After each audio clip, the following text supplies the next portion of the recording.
Peter Wallensteen, tell me about peace. What is peace for you as a professor? It's more than just the ending of a war. It is a quality to this peace. It has to be something where you respect the people, everybody has their dignity respected. It is a question of being safe, and that all this is for a foreseeable period of time, that you feel that you can really believe that this will be a lasting peace. Peace for us in Sweden, we have had peace a very long time.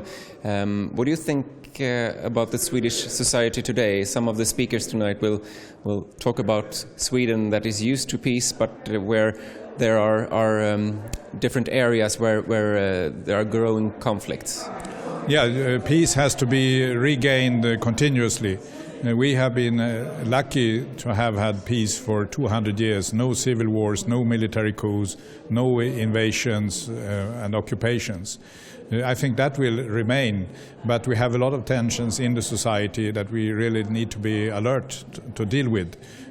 Tensions that have to do with the economic performance, it has to do with our identity, the need to respect different types of identities and different kind of personalities. Tell me a little about your work and what you think is needed to gain peace. My job is to work as a peace researcher at the university, both here in Sweden and in the United States. And through that I know that we today in 2014 had 10 wars, which is 10 too many. So what I want to contribute to is to think about solutions that can be made to prevent these wars from going on, but also to prevent new wars from starting. Interpeace as an organization, what is your thoughts about that? Is that needed? I think there is a need for many organizations. There is a need to have a lot of talk about peace in order to make clear how important and how basic this is. There is no economic development without peace. There is no personal security without people feeling at peace.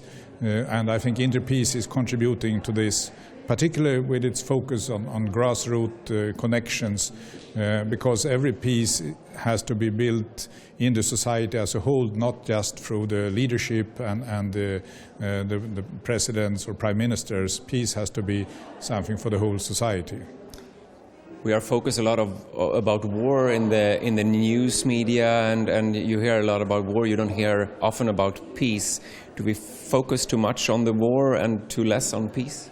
Yes, there are more images and more pictures of war. They have the dramatic features. But I think if you look at negotiations for peace, they are as dramatic and as interesting to portray.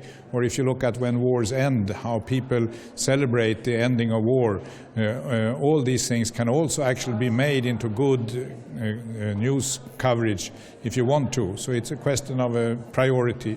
And I think we need to have more what we could call peace journalism, peace news valued in a different way. Tonight we have the peace talk in Stockholm for the first time.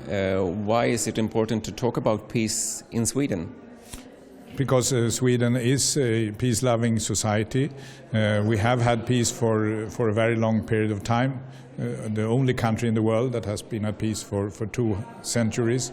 But that also means we have an obligation to participate in constructing peace also in the future by being involved in European affairs, being involved in international affairs, as well as dealing with our own emerging tensions in the society. Do you think that Sweden has a good medicine avoiding war, or what's the success of not having war? Nobody has a medicine that applies to everybody else. It is very specific, and the Swedish experience is very specific. But there are lessons that can be learned through the importance of being aware of conflicts, trying to deal with them when they are very early, think about structural conditions, the importance of welfare, the importance of good health. All that has an importance for peace in the future. Sweden has experiences of that, and others can look at it and see if there are things they can learn from it, but they should do it their way. Briefly, what's your message tonight? My message is that we need to have more peace talks, but we also need to have more informed action for peace.